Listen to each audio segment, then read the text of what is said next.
एक लग्न असेही भाग 2. बरं ठीक आहे, पण शालिनी मला तू सांग, त्या रस्त्यावर एकटी काय करत होतीस? निशाने तर त्या काकूंना तर तुला माझ्याकडे सोडायला सांगितलं होतं ना? हो ना, तुला सांगितलं ना, ती काकू खूप बॅड आहे. ती मला मध्येच कुठेतरी सोडून निघून गेली आणि मला तर तो रस्ता पण माहीत नव्हता. मग मी इकडे तिकडे फिरत राहिली आणि ना सकाळपासून काही खाल्लं पण नव्हतं. मग चक्कर येऊन तिथेच पडले. ती तोंड पाडत म्हणाली. खरं तर निशाला शालिनीला एकटं सोडून जाऊन वाटत नव्हतं, पण तिला जाणं भाग होतं. शिवाय रात्रीचं अर्जंट जावं लागणार होतं. मग त्यावेळी विराटला कॉल करणंही तिला बरोबर वाटलं नाही. शेजारच्या काकूंचा स्वभाव चांगला नाही हे माहीत असतानाही मग तिचा नाईलाज झाला. आधी काकू शालिनीला ठेवून घेण्यास तयार नव्हती. मग निशाने तिच्याकडचे काही पैसे तिच्या हातावर टेकवल्यानंतर ती तयार झाली. काकूला वाटलं तसंही पैसे मिळालेच आहेत आणि निशाला काहीतरी सांगून देईन की शालिनीच कुठेतरी निघून गेली. तसंही तिला वेडच लागले आणि दुसऱ्याच दिवशी काकू तिला रस्त्यातच सोडून निघून गेली. अच्छा, मग काकू तर खरंच खूप बॅड आहे ना? विराट म्हणाला. हो ना, खूपच. ती म्हणाली, चल मग तू टेडीसोबत खेळत बस, मी थोडं काम करतोय हा. मावशीला पाठवून देतो जेवण घेऊन. तो रूमच्या बाहेर पडत म्हणाला. तिच्याशी मैत्री केल्यानंतर विराटला खूप छान वाटलं. आता ती त्याच्याशी आणखी मनमोकळेपणाने बोलू लागली आणि तिला लवकरच बरं होता येणार होतं. विराट खुश होता, पण ऑफिसच्या 4 भिंतींमध्ये तिच्यावर ट्रीटमेंटचा काहीच फरक पडणार नव्हता. तिने मोकळेपणाने फिरायला हवं होतं. मग विराटने पल्लवीला कॉल करून काही दिवस ऑफिस सांभाळायला सांगितलं आणि जर एखादी क्रिटिकल केस आली तर कॉल करून कळवायला सांगितलं. थोड्या वेळानंतर मावशी जेवण घेऊन तिच्या रूममध्ये गेल्या. मावशी सोबतही तिची छान ओळख झाली होती. त्यांना तर ती खूपच आवडली होती. खरं तर शालिनी आधीपासून अशीच होती. सर्वांमध्ये मिळून मिसळून राहणारी, सर्वांना आपलंसं करणारी, जिथे जाईल तिथे आनंद घेऊन जाणारी, सतत हसत खेळत राहणारी. आणि विराट अगदी तिच्या विरुद्ध, एकटा एकटा राहणारा, कधीच कोणाशी मोकळेपणाने न बोलणारा. लोकांमध्ये मिसळायला तर त्याला मुळीच आवडायचं नाही. विराट जेवल्यानंतर मावशी विराटसाठी जेवण घेऊन गेल्या. दिवसभर दमल्यामुळे शालिनी लगेच झोपी गेली होती. मावशी त्यांचं काम आटपून घरी गेल्या. विराट त्याचं काम झाल्यानंतर हॉलमध्ये आला. त्याने पाहिलं तर शालिनीच्या रूमचा दरवाजा उघडाच होता. त्याने आतमध्ये पाहिलं तर शालिनी टेडीला मिठी मारून छान झोपली होती. किती निरागस दिसत होती ती झोपेत सुद्धा. त्याने तिच्या अंगावर चादर ओढली आणि त्याच्या रूममध्ये जाऊन झोपला. सकाळी उठून त्याने आंघोळ वगैरे उरकून घेतली. थोड्या वेळात मावशीही आल्या.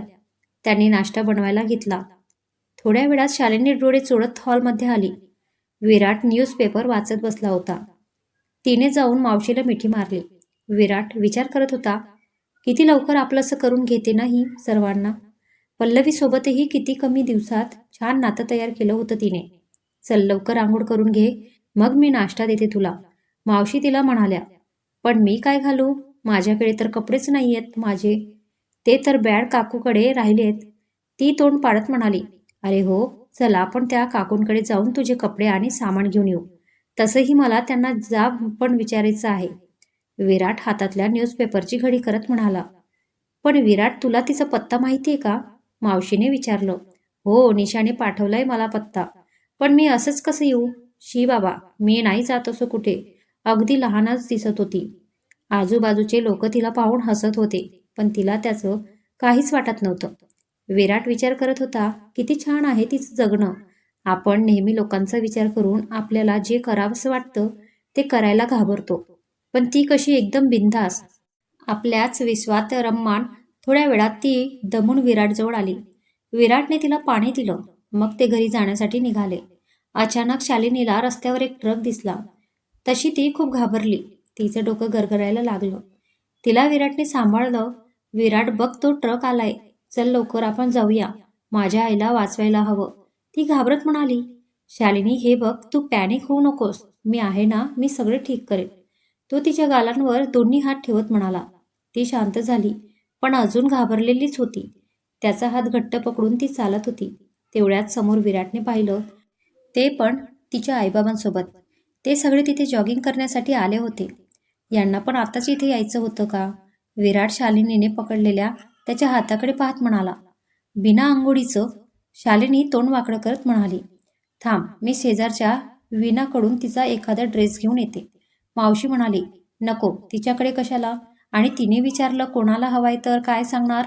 विराट म्हणाला, अरे काही होत नाही, सांगते माझी भाची आलीये आणि कारण सांगेन तिला काहीतरी. तसंही तिचं तुझ्याशी वाकडं आहे, माझ्यासोबत छान बोलते ती. आणि ती आतापर्यंत आपल्याकडून एवढं सगळं घेऊन गेलीये. त्याच्या मानाने एक ड्रेस काहीच नाहीये. मावशी हसत म्हणाल्या. मग विराटने नाराजीनेच मान हलवून होकार दिला. विनाला विराट खूप आवडायचा. ती नेहमी काहीतरी कारण काढून त्याच्या घरी यायची. कधी साखर हवीये तर कधी गॅस संपलाय, अशी खूप कारणे असायची तिच्याकडे. मावशीसोबतही त्यासाठीच तिने ओळख वाढवली होती. पण विराट कधीच तिला भाव द्यायचा नाही. असाच इरिटेट होऊन तो एक दिवस तिला तोंडावर म्हणाला, तू काय माझ्याच सामानावर जगतेस का? स्वतःच विकत आणता येत नाही का? आणि तेव्हापासून तिने त्याच्याकडे येणंच बंद केलं. पण तरीही त्याच्यावर लाईन मारायचा चान्स ती काही सोडायची नाही. मावशी लगेच जाऊन तिच्याकडून ड्रेस घेऊन आली. तिने खूप प्रश्न विचारले, कारण तिला जाणून घ्यायचं होतं विराटच्या घरी कोणती मुलगी आली येते. पण मावशीने काहीही कारण सांगून दिलं आणि तिला ते पटलंही. मावशीने शालिनीला ड्रेस आणून दिला. तशी ती आंघोळीला निघून गेली. थोड्या वेळाने ती बाहेर आली. काळ्या रंगाचा ड्रेस किती छान दिसत होता तिला. तिचे मोकळे केस हवेत उडत होते. विराट तर तिच्याकडे पाहतच राहिला. मावशीने विराटला पाहिलं. त्याला तिच्याकडे असं एकटक पाहताना बघून त्यांना फार आश्चर्य वाटलं. त्याने आतापर्यंत वेदिकाकडे सुद्धा कधी असं एकटक पाहिलं नव्हतं. किती छान दिसतेस ग माझी छकुली. तुला नाश्ता देते, मावशी तिच्याकडे पाहत म्हणाल्या. मावशीच्या बोलण्याने विराट भानावर आला. त्याला कळलंच नाही आपण असं कसं तिला वेड्यासारखं पाहत बसलो. तो त्याच्या रूममध्ये निघून गेला. शालिनीचा नाश्ता खाऊन झाल्यानंतर मावशीने विराटला आवाज दिला. मग तो शालिनीला घेऊन पत्ता शोधत त्यांच्या रूमकडे गेला. शालिनीने काकूंची रूम दाखवली, पण त्यांच्या रूमला कुलूप लावलं होतं. त्याने तिथल्या एका माणसाकडे चौकशी केल्यावर कळलं की त्या आजच सकाळी गावाला निघून गेल्या. विराटच्या लक्षात आलं निशाकडून पैसे मिळालेच होते आणि तिने शालिनीबद्दल जाब विचारल्यावर काय उत्तर द्यावं याच्या भीतीने त्या गावाला निघून गेल्या असतील. आता काय करायचं? माझं सगळं सामान आणि कपडे तिच्याकडेच होते. शालिनीने तोंड बारीक करत विचारलं. आता काय? नवीन कपडे घेऊया तुला, विराट म्हणाला. नवीन कपडे? येस. ती आनंदाने गाडीत जाऊन बसली. तो तिला ड्रेस घेण्यासाठी दुकानात घेऊन गेला आणि तिथल्या विक्रेत्याला तिच्यासाठी ड्रेसेस दाखवायला सांगितले. त्याने आतापर्यंत लेडीज विअरच्या दुकानात पाऊल देखील ठेवलं नव्हतं, कारण तशी त्याला गरज पडली नव्हती कधी. वेदिकासोबतही तो कधी शॉपिंगला गेला नव्हता. शालिनी सगळे सफेद रंगाचीच ड्रेस घेत होती. तिला तो रंग खूपच आवडायचा. तिचं सगळे ड्रेस सिलेक्ट करत होती. विराट फक्त तिला बघतच उभा होता. अचानक त्याने ती लक्ष तिथल्या लाल रंगाच्या कुर्त्यावर गेलं. त्याला तो खूप आवडला. त्याने शालिनीला त्यामध्ये इमॅजिन केलं. त्याने लगेच तो शालिनीला दाखवला. लाल रंग मला नाही आवडत बाई, ठेव तो, नको मला, शालिनी म्हणाली. ती असं म्हटल्यावर विराटला वाईट वाटलं, पण तिची अवस्था ठीक नाहीये म्हणून त्याने समजून घेतलं. तरीही त्याने दुकानदाराला तो कुर्ता पॅक करायला सांगितला होता. त्याने खूप सारी शॉपिंग केली. तिला लागणारं इतर रोजचं सामानही घेतलं. शालिनी तर खूपच खुश होती. मग सगळं घेतल्यानंतर दोघेही घरी आले. विराट सोफ्यावर कॉफी पीत बसला होता. शालिनी त्याच्या बाजूलाच बसली होती आणि शॉपिंग केलेलं सगळं पुन्हा पुन्हा बघत होती. मग आता तरी खुश ना, की अजून निशाची आठवण येते? विराटने विचारलं. हो, खूप खूप खुश. निशाची आठवण येते, पण आता तू आहेस ना माझा न्यू फ्रेंड. पण तुझं नाव काय आहे? मला तर माहीतच नाही. तुला काय नावाने हाक मारू तेच कळत नाही बघ मला. माझं नाव विराट आहे. तू विराटच म्हण. विराट नाव चांगलं आहे, पण मला तर तुला खडूस बोलायला जास्त आवडेल. ती हसत म्हणाली. खडूस? का बरं? मी काय खडूस वागलोय तुझ्यासोबत? चल मी दाखवते तुला. ती त्याला हात धरून रूममध्ये घेऊन गेली आणि आरशासमोर उभी राहिली. हे बघ मी कशी स्माईल करते. तिने आरशात बघत मोठी स्माईल देऊन दाखवली. हा, मग त्याचा काय संबंध? मग आता तू हसून दाखव बरं. काहीही काय? असं कसं उगस काय असायचं? दाखव ना खडूस, ती तोंड पाडत म्हणाली. आता त्याला तिला नको म्हणता आलं नाही. त्याने थोडीशी स्माईल देऊन दाखवली. बघ झालं का आता समाधान? त्याने विचारलं. हे बघ तू कसं हसतोय, एकदम जीवावर आल्यासारखं. असं हसणाऱ्या लोकांना मी खडूस म्हणते. हसायचं तर मनापासून हसायचं असतं. बघ असं, ती मोठ्याने हसत म्हणाली. अच्छा ठीक आहे, चालेल म्हण, खडूस पण म्हण. मला नाही असं मोठ्याने हसता येत. तुला हसताच येत नाही. कसा माणूस आहे तू? ती अजून हसायला लागली. पण तू मला खडूस नाव ठेवलं ना, मग आता मी काय म्हणू तुला? मला ना आमच्या गावाला सगळे छोटी म्हणायचे आणि माझी निशाणा मला फुगी म्हणते. काय? फुगी का बरं? त्याने हसून विचारलं. कारण मला ना राग आला ना तर मी असं तोंड फुगवून बसते म्हणून. ती त्याला तोंड फुगवून दाखवत म्हणाली. किती क्यूट दिसत होती ती तशी. विराटला तर तिच्या जवळ जाऊन तिचे दोन्ही गाल खेचावेसे वाटले. पण त्याने स्वतःला थांबवलं. तो काही बोलणार इतक्यात मावशीने जेवायला येण्यासाठी आवाज दिला. तशी शालिनी धावत हॉलमध्ये निघून गेली. विराट तिथेच आरशासमोर उभा होता. त्याला शालिनीचं बोलणं आठवलं आणि तोही आरशात बघून तिच्यासारखं हसण्याचा प्रयत्न करू लागला. अचानक त्याचं लक्ष गेलं तर मावशी दारात उभी राहून आश्चर्याने त्याच्याकडे बघत होती. त्याला खूप वेगळं वाटलं. मावशीने काही विचारण्याआधीच तो तिच्याशी नजर न मिळवताच रूममधून बाहेर निघून गेला. तिने याआधी कधीच त्याला असं हसताना बघितलं नव्हतं. अचानक हा बदल कोणामुळे झाला असेल याचा ती विचार करू लागली. विराट आणि शालिनी जेवायला बसले होते. अचानक दारावरची बेल वाजली. विराटने उठण्याआधी शालिनी दार उघडायला धावत निघून गेली. तिने दार उघडलं तर समोर वेदिका उभी होती. शालिनीला पाहून तिला आश्चर्य वाटलं. आम्हाला काहीच नकोय, तू जा, आम्ही जेवतोय. शालिनी तिला म्हणाली. काही नकोय म्हणजे? मला काय सेल्स गर्ल समजलंय का तू? आणि तू आहेस कोण? माझ्या घरी काय करते? वेदिकाने रागात विचारलं. कोण आलंय शालिनी? विराटने आतमधून आवाज दिला. अरे खडूस, बघ ना ही सामानवाली मुलगी. मी नको म्हटलं तरी जात नाहीये आणि आपल्या घराला तिचं घर म्हणते. म्हटलं ना मी काय सामान विकायला नाही आलेली. आणि विराटला खडूस का म्हणतेस तू? वेदिका रागात म्हणाली. वेदिकाचा आवाज ऐकून विराट लगेच बाहेर आला. यार, हिला शालिनीबद्दल सांगायचं राहूनच गेलं.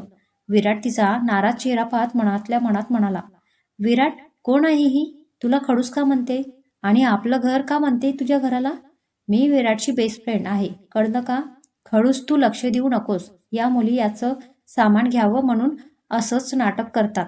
वेदिका काही बोलणार तेवढ्यात विराट म्हणाला. अगं शालिनी, ती काही विकायला नाही घेऊन आलीये. जा बरं, तू जेवून घे. त्याने मावशीला बाहेर बोलावून शालिनी जवळ थांबायला सांगितलं आणि वेदिकाला रूममध्ये घेऊन गेला. विराट, कोण आहे ही मुलगी? तू मला फसवत तर नाहीयेस ना? वेदिका सगळे ऐकून घेण्याआधी असं कसं म्हणू शकतेस तू?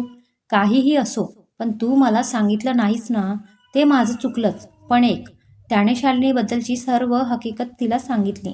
विराट, हे सगळं ठीक आहे, पण तिला घरी ठेवून घेणं जरा जास्तच नाही झालं का? तुला काय गरज आहे का एवढा मोठेपणा दाखवण्याची? यात मोठेपणा काय? ती माझी पेशंट आहे आणि बरी होईपर्यंत माझी जबाबदारी आहे. काय भरोसा उगाचच नाटक करत असेल, फुकट राहायला खायला मिळतंय म्हणून. ओ गॉड! वेदिका, माणसाने इतकं पण वृक्ष असू नये. किती निरागस आहे ती बिचारी. आणि मला पण ओळखता येतात ना माणसं. पण विराट, एक तर ती तरुण आणि तिचं लग्न पण नाही झालंय आणि ती असं तुझ्यासोबत राहते, हे कोणाला समजल्यावर काय म्हणतील ते? वेदिका थोडी अडखळतच म्हणाली. म्हणजे कोण काय म्हणतंय ते राहू दे. तुला पण तसं वाटतं का? तुझा माझ्यावर विश्वास नाहीये का? विराट रागात म्हणाला. सॉरी विराट, मला तसं म्हणायचं नव्हतं. विराटला राग आलेला पाहून ती थोडी शांत झाली. मग कसं म्हणायचं होतं? एक डॉक्टर म्हणून पेशंटची काळजी आपण घ्यायला हवी. तिची परिस्थिती पाहून मी तिला फक्त थोडी मदत करतोय आणि तसंही ती बरी झाल्यावर तिला मी स्वतः तिच्या घरी सोडणार आहे. वेदिका विचार करू लागली. तिथे ती विना व्यवस्थित असतानाही तिला विराटने भाव दिला नाही. तिथे ही मानसिकरित्या आजारी असलेली मुलगी काय करणार आहे? अच्छा, ठीक आहे. I am sorry. वेदिका कान पकडत म्हणाली. It's okay. विराट थोडं नाराजीनेच म्हणाला. हे बघ, मी तुझ्यासाठी टी शर्ट आणलेत. ती हातातल्या पिशव्यांमधून टी शर्ट काढत म्हणाली. काय गरज आहे का वेदिका? मी टी शर्ट घालत नाही. माहिती आहे ना तुला? अरे ट्राय तर कर, बघ, छान वाटेल. ठीक आहे, नंतर करेन. चल बाहेर जेवणच जा आता. नको, मी जाते घरी, मम्मी वाट बघत असतील माझे. दोघेही हॉलमध्ये आले तशी शालिनी त्यांच्यासमोर उभी राहिली. तू या खडूसची बहीण आहेस का? नाही, वेदिका रागाने म्हणाली. तू पण त्याच्यासारखी खडूसच आहे ना, म्हणून मला वाटलं त्याचीच बहीण असं आहेस. शालिनी हसत म्हणाली. वेदिकाला तिचा खूप राग आला होता. शालिनीने अजून काही म्हणू नये म्हणून विराट म्हणाला. अगं, ती माझी फ्रेंड्स आहे तुझ्यासारखीच. तू पण कर बरं तिच्याशी फ्रेंडशिप. शालिनीने वेदिकाशी हात मिळवला. मग वेदिका निघून गेली. विराट तिला गेटपर्यंत सोडवायला गेला. शालिनी बारीक टोन करत मावशीला विचारू लागली, आता त्याची नवीन फ्रेंड आली तर तो माझ्याशी नाही बोलणार का? ती माझ्यापेक्षा बेस्ट फ्रेंड आहे का त्याची?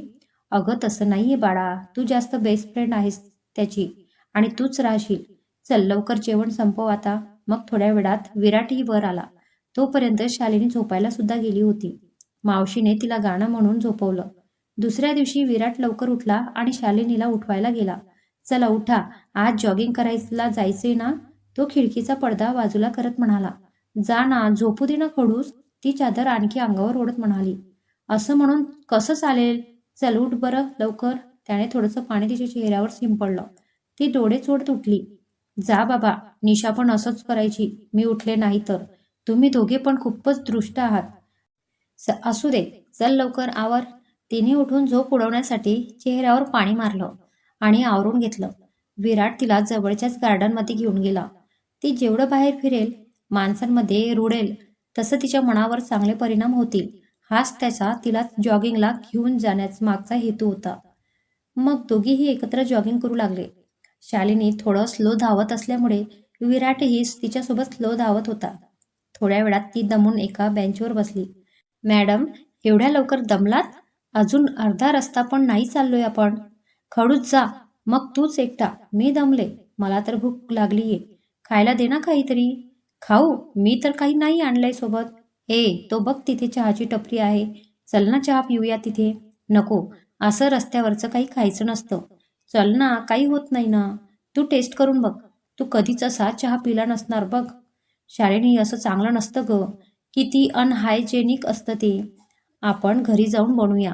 गप्प तू खडूस, उगाचच डॉक्टरसारखा बोलत जाऊ नकोस. तो काही बोलण्याआधी शालिनी त्याचा हात धरून त्याला चहाच्या टपरीजवळ घेऊन गेली. दादा, 2 चहा द्या ना. ती चहावाल्याला आनंदाने म्हणाली. नको, एकच द्या. विराट म्हणाला. का रे खडूस, घे ना तू पण. मला एकटीला प्यायला नाही आवडत. नको, मी नाही पित. घे ना प्लीज. शालिनी रडवलेला चेहरा करत म्हणाली. विराटने पाहिलं, आजूबाजूचे लोक त्यांच्याकडेच बघत होते. मग त्याचा नाईलाज झाला. ठीक आहे, 2 द्या. विराट म्हणाला. तशी शालिनी हसून म्हणाली. येस, खडूस तयार झाला. 1 नंबरची नौटंकी आहे, विराट मनातल्या मनात म्हणाला. त्याने दोघांना चहा दिला. शालिनी हळूहळू फुंकर मारत चहा पित होती. विराट तिच्याकडे पाहत बसला होता. काय बघतोय? तुला दिलाय ना, तो पी ना, माझा मिळणार नाहीये हा. ती तिचा कप त्याच्यापासून लपवत म्हणाली. त्याने हसून मान हलवली. तो चहाच्या कपचं निरीक्षण करत होता. कप स्वच्छ दिसल्यानंतर मग तो वास घेऊन बघू लागला. तसा चहामधला विलायचीचा छान वास आला. मग त्याने कप तोंडाला लावला आणि चहाचा एक घोट घेतला. त्याला ती चव खूपच आवडली. त्याने कधीच इतका चवदार चहा पिला नव्हता. आधी कसा तरी एक घोट घेऊन मग उरलेला चहा तसाच ठेवून देऊ असं त्याने ठरवलं होतं. पण इतका छान चहा पिऊन त्याला तो ठेवावा वाटला नाही. उलट शालिनीच्या आधी तो त्याचा चहा संपवून मोकळा झाला. बघितलं खडूस, किती भाव खात होता आणि आता हावराटार सारखं सगळं पिऊन मोकळा झाला. शालिनी त्याच्याकडे पाहत हसू लागली. तू पण लवकर संपव हा, नाहीतर तुझा पण घेईन मी. विराट हसत म्हणाला. तो असं बोलल्यावर तिने पटापट घोट घेऊन चहा संपवून टाकला आणि रिकामा कप विराटला दाखवत त्याच्याकडे बघायला लागले. विराटला समजून गेलं. त्याने अजून 2 कप चहा मागितला. तसंही त्यालाही अजून हवाच होता. चहा पिऊन झाल्यानंतर दोघेही एका बेंचवर बसले होते. तेवढ्यात विराटला त्याचे ओळखीचे एक गृहस्थ दिसले. तो शालिनीला तिथेच बसायला सांगून त्यांच्याशी बोलण्यासाठी गेला. शालिनी तिथे आजूबाजूंचं निरीक्षण करत होती. तिलाही खूप फ्रेश वाटलं होतं तिथे येऊन. तिथल्या लहान मुलांचा खेळ ती पाहत बसली होती. खेळता खेळता एका मुलाचा बॉल रोडवर गेला. ती लगेच उठून बॉल आणायला गेली. तिने त्याला बॉल दिला आणि त्यांच्यासोबत खेळत बसली. विराटने पाहिलं तर तिथल्या बेंचवर ती नव्हती. तो खूप घाबरला. आजूबाजूला पाहिल्यानंतर त्याला ती मुलांसोबत खेळताना दिसली. तिला बघून त्याला बरं वाटलं. तो तिथेच तिला पाहत बसला. किती आनंदी होती ती खेळताना. लहान मुलांमध्ये ती पण अगदी लहानच दिसत होती. आजूबाजूचे लोक तिला पाहून हसत होते, पण तिला त्यांचं काहीच वाटत नव्हतं.